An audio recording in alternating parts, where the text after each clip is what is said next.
আমাদের আখতারুজ্জামান শাহিনী কি প্রধান নাকি এর পেছনে আর কেউ থাকতে পারে বলে? সেটা তো আমাদের আপনাদের কি আমাদের এই ব্যাপারে আমার নো আইডিয়া। শাহিনকে আমরা সেলিমের ভাই হিসাবে পৌর ভোটের সময় চিনেছি। সেলিম স্বতন্ত্র নির্বাচন করেছে, যে কারণে তার সাথে আমাকে দূরত্ব হয়ে গেছে। আমরা শাহজাহানের পক্ষে গিয়েছি, আমি আনার, হ্যাঁ আমরা শাহজাহানের পক্ষে গিয়েছি, এই যে নজরুল আছে, জীবন আছে, আমরা শাহজাহানের পক্ষে গিয়েছি, কিন্তু ওর ভাই নির্বাচিত হয়েছে, সেই কারণে আমাদের সাথে তো এরকম সম্পর্ক ছিল। কিন্তু এখন আমাদের সাবেক উপজেলা চেয়ারম্যান, আমাদের সাবেক আওয়ামী লীগের সভাপতি ফান্ডু ভাই দেখছে, যা মাঝে মধ্যেই সে এখানে আমাদের কাছে আসছে, তাকে দেখেছি। একটা সম্পর্ক তো থাকতেই পারে, প্রতিবেশী উপজেলা, তোমার সাথে আমার আছে, তোমার সাথে আমার আছে, একটা সম্পর্ক আছে না? এটা সম্পর্ক তো থাকতেই পারে। কি কারণে কি হয়েছে তাকে না পাওয়া পর্যন্ত সঠিক তার একমাত্র তদন্ত করে ওনাদের ক্ষমতা আছে, আমাদের ডিবি, ওনারা বের করে ফেলতে পারবে, তার কিছু না। যেটা হচ্ছে যে এমপি যে হত্যার নাম আসছে আখতারুজ্জামান শাহিন, এর বিষয়ের উপরে আপনি কিছু যদি জানেন। এখন তো এটা আমাদের দেশের ডিবি পুলিশ খুবই কার্যকারী করেছে। এই সংস্থাটা এখন পর্যন্ত আপনারা জানেন, টিপু আমাদের মতিঝিল আওয়ামী লীগের সেক্রেটারি খুন হয়েছিল, একজন বাইকার শুধু ছিল, সেই বাইকারকে থ্রো করে ওমান থেকে আমাদের আসামি ধরে আনছে।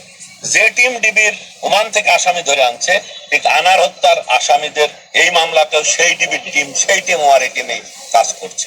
আমরা বিশ্বাস করি যে ডিবি সফলভাবে, যে যত ক্ষমতাবান লোক হোক, যত দূরেই থাকুক না কেন, আমেরিকান সদস্য হোক না কেন, নাগরিক হোক না কেন, আমি বিশ্বাস করি তাদের গ্রেপ্তার করে আনতে সক্ষম হবে, এবং তখনই আরো সঠিক তথ্যটা উদ্ঘাটন হবে। এবং যেহেতু এখন রিমান্ডে গেছে, আগে ধরেন যে কথাই বলুক, আপনারা সাংঘাতিক জানেন যে রিমান্ডে যাওয়ার পরে মানুষের আরো কথা বেড়ে, যে কসাই ইন্ডিয়াতে আছে, তারা এই সমস্যাটা মারাত্মক, মারাত্মক। আপনারা খোঁজ নিয়ে দেখেন আপনাদের চ্যানেলে, সাংবাদিক চ্যানেলে, উনি সিআইডির যে চিফ, তিনিও কিন্তু খুব দুর্দর্শ কাজ করেন, খুব সেন্সিটিভ কাজগুলো তিনাবদেই করেছেন। তিনি এই পশ্চিমবঙ্গের প্রধান, কিন্তু সেন্ট্রাল সরকারও তাকে বিভিন্ন সময় কাজ, এই জন্য আমরা মনে করি যে আমাদের এমপি সাহেবের আনারের যে গ্রুপ কাজ করছে ভারত এবং বাংলাদেশে, সব চৌকস অফিসার, এই জন্য আমরা বিশ্বাস করি যে সঠিক জিনিস বেরিয়ে আসবে, এবং কারা কারা জড়িত, নেপথ্যে কারা, প্রকাশ্যে কারা, কারা মদতদাতা, কারা যোগানদাতা, সবই বেরিয়ে যাবে ইনশাআল্লাহ। এই জন্য একটু অপেক্ষা করতে আপনাদের, এবং আপনাদের কাছে বলবো যে আপনারা সাংবাদিকরা পজিটিভটা একটু তুলে ধরার চেষ্টা করেন। আনারের কাউন্সিলর যখন, তখন আনারকে চিনতাম, তারপর আনারকে ক্রিকেটার হিসাবে চিনি, তারপর আনারকে কিন্তু আওয়ামী লীগের ক্ষমতায় আসার আগে খারাপ সময়, যখন আমরা খুব বিপদগ্রস্ত, সেই সময় কিন্তু আনারকে, এই যে অদু সাহেব আছেন আমাদের চেয়ারম্যান, আমাদের আওয়ামী লীগের জয়েন্ট সেক্রেটারি, এই অদু সাহেবই বলেন যে আনার আমার বন্ধু, একে দলে আনতে হবে। সেই সময় দলে আনেছি। 2005 সালে যখন সে জোট সরকারের অত্যাচারে অতিষ্ঠ দেশান্তরে ভারতে অবস্থান করছে, তখন তাকে ভোটের মাধ্যমে এখানে নেতা নির্বাচন করা হয়েছে। তার জনপ্রিয়তা দেখেই কিন্তু মানুষ তাকে নমিনেশন দিয়েছে। এখানে আমরা অনেকেই নমিনেশন চাইছি, তারপরেও তাকেই দেওয়া হচ্ছে। তার মানে তার জনপ্রিয়তা আছে বলেই দেওয়া হচ্ছে। আজকে যারা বিভিন্ন মিডিয়ায় যেসব তথ্য দেওয়া হচ্ছে, এটা খুবই কষ্টদায়ক। পরিবারের মানুষ যারা স্বজন হারায়নি, তারা বুঝতে পারবে।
আপনারা এতক্ষণ যে ভিডিওগুলো দেখলেন সেই ভিডিওতে স্পষ্ট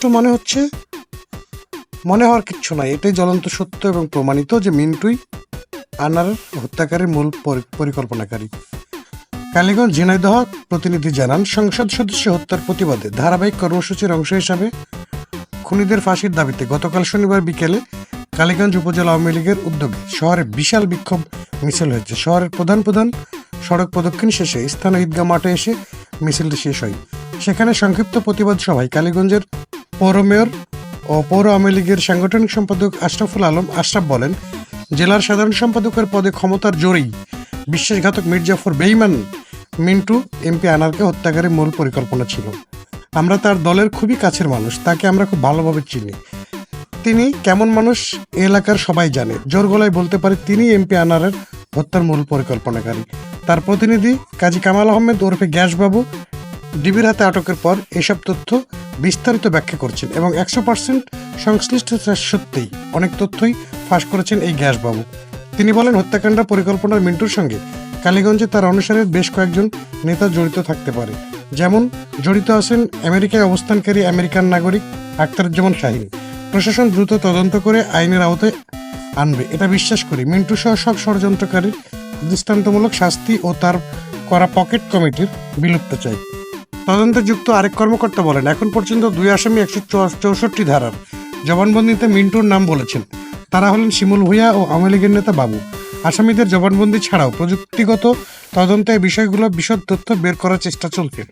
এমনকি হত্যার পরিকল্পনা নিয়ে ঢাকায় 2টি বৈঠক হয়েছিল, সেখানে কারা ছিল তাও তদন্ত হয়েছে। যুক্তরাষ্ট্র পলাতক শাহীনকে মূল পরিকল্পনাকারী হিসেবে আপাতত মনে হলেও তার পেছনে কেউ রয়েছে কিনা সেটাও স্পষ্ট দেখা যাবে। সেদিকে নজর গোয়েন্দাদের, কারণ টাকার বিনিময়ে বড় ধরনের অর্থনৈতিক কাজে জড়ানোর নজির শাহীনের ক্ষেত্রে যেমন রয়েছে, ঠিক তেমনই মিন্টুরও আর্থিক লেনদেনে জড়িত স্পষ্ট প্রমাণ পাওয়া গেছে। এদিকে গতকাল ঢাকায় constable DMP commissioner Habibur Rahman বলেন, আজিম হত্যার ঘটনায় মামলার তদন্ত কাজ স্বাধীনভাবে এগিয়ে নিতে পুলিশকে নির্দেশ দেওয়া হয়েছে।